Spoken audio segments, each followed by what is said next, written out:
So we are on the move again. We've left Cannes. We went to the island, which you've seen, and then last night we went and stayed at a place called Palm Beach. It's the only place I think you're allowed to anchor near Cannes, and that's the problem. It's then quite a way off any shops. So we're going to head to Antibes for the weekend, which is where I was meant to go ages ago. And I might just be able to make some contacts there, because you know you have a lot of expats. Cannes is very posh, Antibes is quite posh, but maybe I can meet some more similar people, if that makes sense. But yeah, so that's the cap of Antibes just over there. This is the Bay of Gulf One. I did debate going over to Gulf One and seeing if I could go stay in there, but the wind was blowing when I set off. The engine is running now, but we did sail quite a way out. And another thing to say, this morning my anchor got stuck again. So I'd been to the shop. It weren't wavy then either. I think what's happened is I'm not going to try blame everyone else. I maybe didn't leave enough chain out because I was quite close to the side. And then another reason I've left is too many boats were going past and creating just loads of wake. Like this morning as well, one must have gone straight across the front and it woke me up. Just the boat started just going mad, and however far I tie the dinghy away, it still comes and bangs into the boat. But not all is bad. But yeah, the anchor got stuck then, and it's lucky it got stuck. I think had it not got stuck, the boat could well have gone to land. But it was set. I went and had a look last night, but what might have happened is as the boat's gone past and made a big wake, it's lifted the anchor out in that sort of movement, and then the boat's dragged back a bit. The anchor's re-gripped under a rock. Anyway, this time we did manage to get it out after a lot of messing around, but by that point it did get a bit wavy, and as I was trying to pull it, the front of the boat was going up and down, and the force when that happens on a stuck anchor, it's not fun. But we did get it loose, and after doing that I just thought I'd get out of there. There's nowhere really ideal to anchor. I needed the shop as well, and last night one of the oars for my dinghy came off, so it was too far to row to the fuel pump to get some petrol, so that's why we're going to Antibes. We're about halfway there. The engine today as well, I managed to run it so far at about 15, so I don't know exactly what that is in RPM. I keep meaning to look at that, but it seems to be doing it. It's not cut out, so as long as I don't go above that, it seems to work. So if anyone has any clues, because I'm out of ideas, if it was the fuel filter, then it wouldn't run like this now, would it? Because it'd get clogged anyway. So it runs up to 15. Any more than that and it will cut out, and yesterday it cut out, so, and then we struggled to get it started again, and then we had to go wing on wing and get back in that way, which actually worked quite well until a powerboat went right across the front. And you know, trying to hold wing on wing, I don't have a spinnaker pull or autopilot or anything. I'm just trying to keep the line, because you've got to be like dead on, because otherwise the boom swings over if you go slightly off, and then the spinnaker goes AWOL at the front of the boat, and you keeping it in line when a boat then comes and creates a wave right in front of you is impossible. And then it took me another 10 minutes then to get it going. But yeah, the engine is running okay-ish. Obviously we're doing about 2.5 knots now that the wind has pretty much stopped. I should really be able to, with a motor, get places at least 4, so I do still need to get that sorted. Nice and flat, and then lump.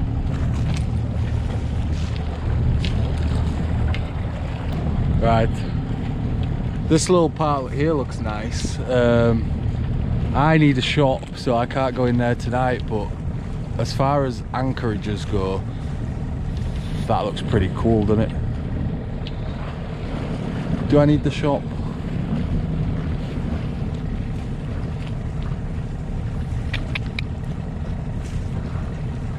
We need to come back to that. That looks really cool. No sailboats in there though, so I wonder if it's really shallow. I'll have to have a look. You can't really even see on the camera. Shall I get closer?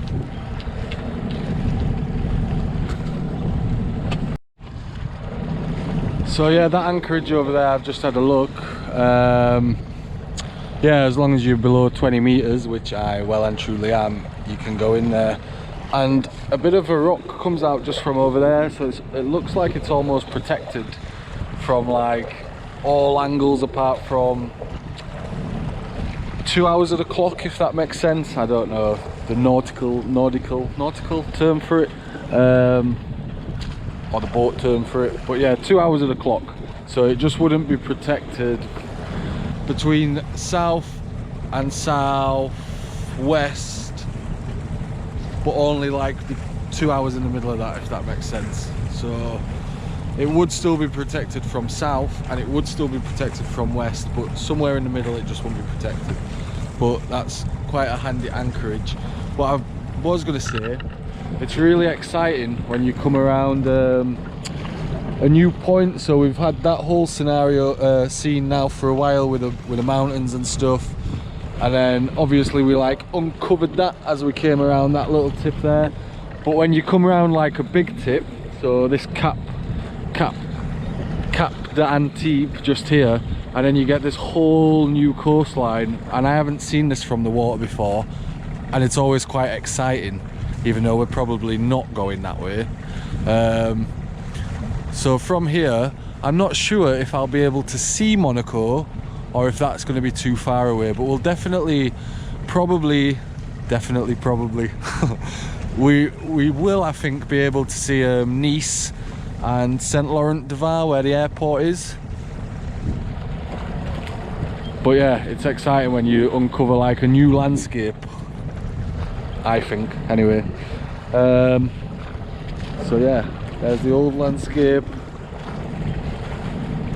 May have videoed a bit too early, but yeah, all the way along to there, which, you know, I reckon you can just about see the outline of Monaco, and then after that you're into Italy. So we can probably see as far as Italy now.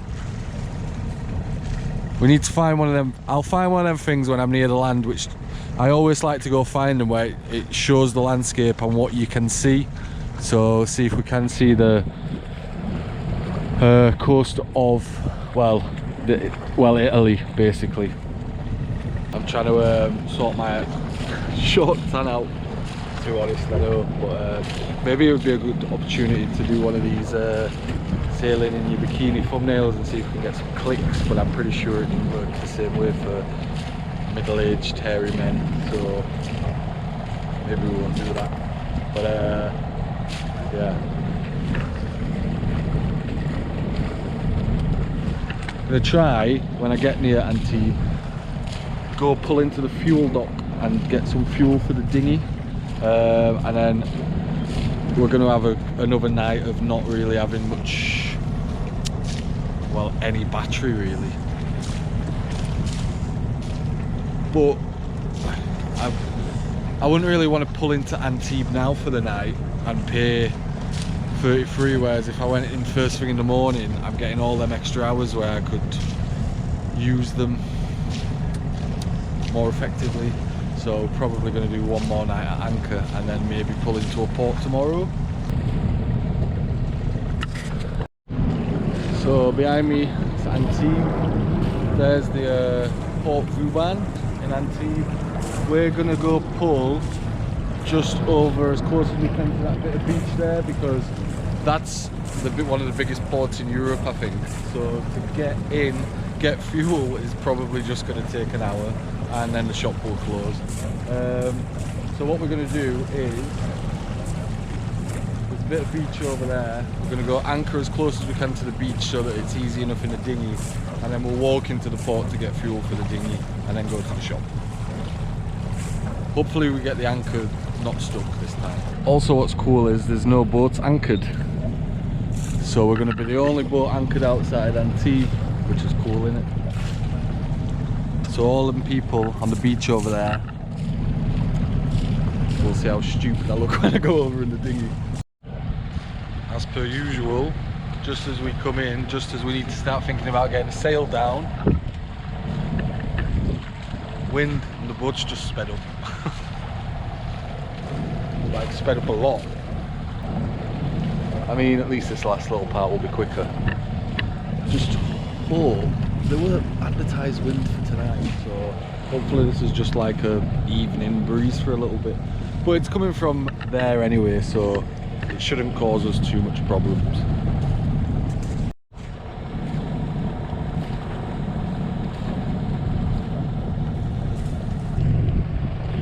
We seem to be set. It's always nervy now. I've got to leave the boat and look how close I am to rocks here. But at the same time, I don't want to row absolute miles. I don't really want to row that at the minute, but by row I mean I have to use two halves of the kayak oar and do it in a weird sort of way. But maybe there's somewhere near the rocks I can tie it. We'll see. We do seem set, so it should be alright. I hope I haven't anchored on a rock, because looking around me there's a lot of rocks and I can't see the bottom. Or I can see the bottom and it's just sand. Well, let's hope. It's just nervy. I hate leaving the boat. Once I've left it a bit, it's alright. You know, I'd rather sit here now on the boat for a few hours and then leave it, but because it's late, I need to quickly make it to the shop. Anyway, I'll have to show you Antibes tomorrow because the SD card's nearly full. But if the anchor sticks, it's a pretty cool place to anchor.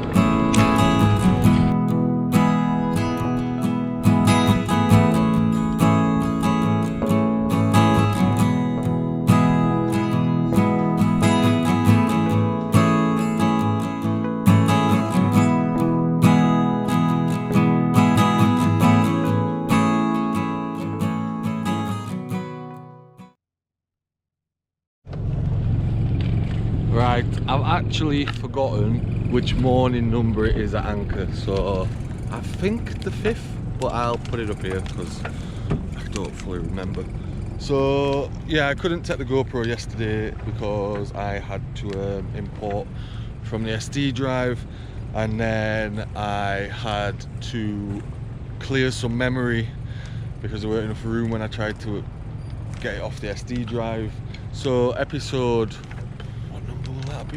the one where I lost my anchor, where there's no intro or outro, that's because there was no way of filming it and putting it on. So yeah, that's what happened yesterday. Right, so we're in Antibes. Last night we went, had a look around the town, took the dinghy over to that bit of beach. The plan was to get some fuel, but the fuel pump weren't working, so we're gonna have to row over there again. And then this anchor, I think we'll move probably. There's sometimes, if you're close to like a wall like that or rocks, I feel like the swell goes but then bounces back. I might be completely wrong, but it was very rolly without any wind. Like this morning was very rolly, even now is a little bit rolly, but gonna see with these batteries too, because just this morning maybe there's been a bit of progress. So progress 1, which I learned from the last time, is, and I nearly did it yesterday, and luckily stopped myself, is because the inverter runs off the engine battery.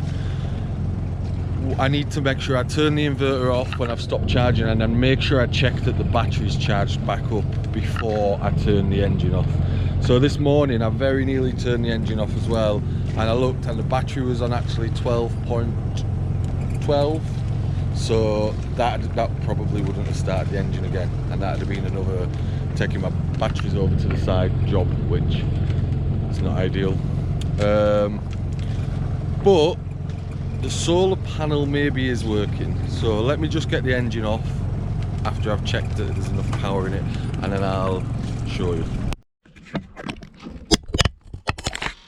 So something exciting, this video here, it's episode 10, and it's 1 view away from the first time I'll have got 1,000 views on a video, so that's really exciting. Trying to get my phone to charge, but it's just not doing. Some crazy guy over there climbing down the wall, I think. How's he got down there? Oh no, he's gone along, but the one up there, madness. Oh, I'm just gonna have to go over without my phone being charged. Be nice to get off this boat for a bit. It's been rocky all morning.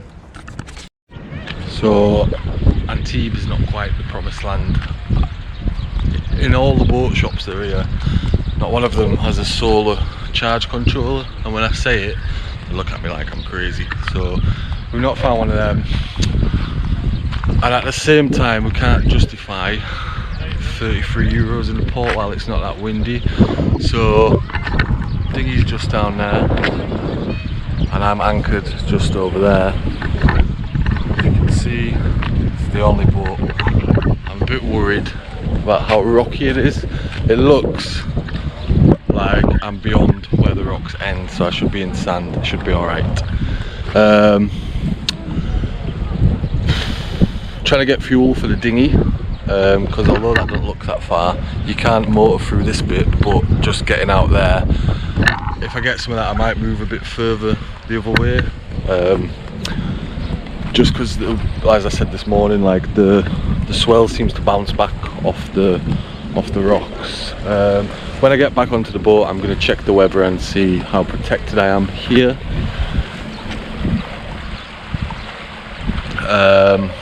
And that will determine whether I stay where I am, but it should be okay for another night at least. Yeah, depending. Might move to here, to be honest. As long as I can access the beach by dinghy, then I'm alright. That might not be a bad spot to anchor. Over there might be alright. I'll see what the wind does. But yeah, struggling to find the parts I need. Antibes are really busy, and in the upcoming few episodes, gonna try and explore it a bit and see what the reality is, because obviously this is a sailing channel, so we're not going to turn into a yachting channel. But just while I'm here, there'll be an episode about like the realities of it, because I spoke to a few people when I was in Cannes. You know, it's loads of people come out to get a job on a yacht, and they go to get all of the qualifications and whatnot, but then actually just get here and we're walking around. But it's a common thing is people will say, oh, you need a job, just get to Antibes, you'll get one easy. And I don't reckon it's that easy, but we'll explore it in an upcoming episode.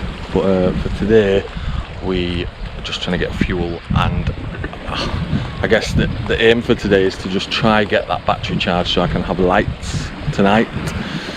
Primarily the mast light needs to be on as a minimum. It'll be interesting to see if the solar panel has charged it at all. If not, we're going to try rewiring the cheap solar controller I had before I bought that Victron Energy one, which someone said in the comments they're not all bad, and I'm sure it's not all bad, but mine's bad. So yeah, fuel dock I came to last night and it was closed, and I've just come now and it's closed until 2. They said that the card should be on and it's automatic, but I've tried and it's not doing anything. But yeah, and then found somewhere to get gas as well, so I can top up the gas bottle. And I'm gonna have to buy a new carbon monoxide alarm because that other one went faulty, didn't it? Got to be fairly safe.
Okay, so it's a little bit dark because we're still having battery issues. Didn't manage to find the charge controller, but I don't think it's necessarily the charge controller that's the issue. The solar panel didn't charge the battery, so tomorrow I'm gonna redo the wiring for the solar panel, but I feel like I don't really know. Maybe it's just the battery. It was like full when we left, but it just won't charge beyond. It's like doing what it needs to, you know, and it like float charges. So I do have a little bit of an understanding of that. Another reason I want to catch up closer to real time is that, you know, if this was going out and it was still an ongoing thing, and you know, tomorrow's Saturday, so on Sunday it was going out, and people see that video and it's still happening, sort of thing. I know that there's people who know a lot more about boats than I do. It probably would benefit from, it's not actually like a leisure battery, and I keep forgetting that. It's just worked fine up until now, but by worked fine, it's spent a lot of the time plugged in, and you know, when it's plugged into the mains and it works, that's one thing, but we keep having this same problem every time we go to anchor. So we have learnt from the last time, and another reason it's a bit dark is I'm just trying to just use one light because it's got about 12.5 in there. I need to keep the mast light on, but that's probably going to run it back down to like way below 11, which obviously is not good. But yeah, we have learned from the last time, because I am being really careful now to ensure that the engine battery doesn't go flat, and that's what's charging my laptop and my phone at the minute, and the GoPro batteries, which I need to do a bit better at. I will, when I've got some money, just make sure I buy a few more SD cards and a few more batteries, because it's quite often that's how I struggle to make some footage, and then there's like grey areas, and I'm sure everyone would forgive me, but it annoys me myself when I'm set off doing something, like when I didn't get the footage of leaving Cannes the other day because the GoPro deleted it. That, you know, it's frustrating for me because I do it to show you guys, but I also do it so I can look back and kind of remember what happened as well. So yeah, we have learnt a bit because we are doing a lot better with that. I did think about taking the dinghy over tonight, over to the beach, and you know, there's a few pubs and stuff in Antibes where there might be other people, but I've said before, this part of France, it's not really like very sailing. Can't think of the word, but yeah, there's yachties all over the place. But I pulled in there yesterday when I got in, and I'm the only boat anchored as well, so anyone who was on the beach seen me putting the sail down, got in the dinghy, went over to the beach. And yeah, it's just, if that was somewhere else, it's a whole different sort of community, I guess. So a lot of people say, yeah, like, you'll find people to talk to quite easily. And when I was in Camport, like, my boat neighbour was really friendly, and you do come across people, but it's not like when I've seen like sailing channels before where there's like loads of you at anchor and you get talking and stuff. I should have probably stayed at the island where I was for a little bit. But yeah, in the end I decided not to go over to the beach. I'm just going to have a wine. This one's courtesy and a thank you to Chris, who donated to my coffee page like today while I was having I wouldn't say a bad day, that it's been sunny. I've had quite a nice day, but when looking for something, I'm wondering how I'm going to do it, and the port's really expensive now, so I don't really want to go in there unless I really have to. And then I got like a notification through, and it really does mean a lot to know that people want to support what I'm doing and stuff. Like, I think I've said before, so I'm going to say it again, it's like overwhelmingly good. It really does put a smile on my face. So thanks for that, Chris. This one's on you. And I'm gonna edit some videos because I fell a bit behind with that whole boat work I was doing, and not go out unnecessarily. So yeah, that's what I'm doing now. I just thought I'd record something because I tend to come back and then it's dark and then yeah, don't record. So I thought I'd just record something. I don't think you're really going to be able to see it on camera, but the moon was like really impressive earlier. You get like these blood moons down here. You can also see that massive boat just out there. But yeah, full moon, so it's lighting up quite nicely, and I've got that behind me. So I'm not complaining, I'm just saying what happened. So I'll see you in the morning. Maybe I was complaining a little tiny bit, okay, but yeah, I don't mean to. Obviously, in my head, when I was setting off doing this, I thought by now I'd be sailing around, I'd have got everything sorted, and I haven't. So, but I am working on it, and we're getting there. So, the plan's still there. I still have every intention of spending the next 2 months getting everything done, and then spending the second half of the summer probably heading over towards Gibraltar, and then we'll go from there. We'll see what finances look like and everything else, on whether I sail up to England and do a bit of work in the winter, and then that would obviously mean it's another year I can't go. But I know some of you might not think it, but I'm not. I do some reckless things, but I wouldn't set off across an ocean if I didn't feel like I knew what I was doing. So this is all a learning curve, and the harder it is, I guess, the more I'm learning, so that's good. But if not this year, definitely next.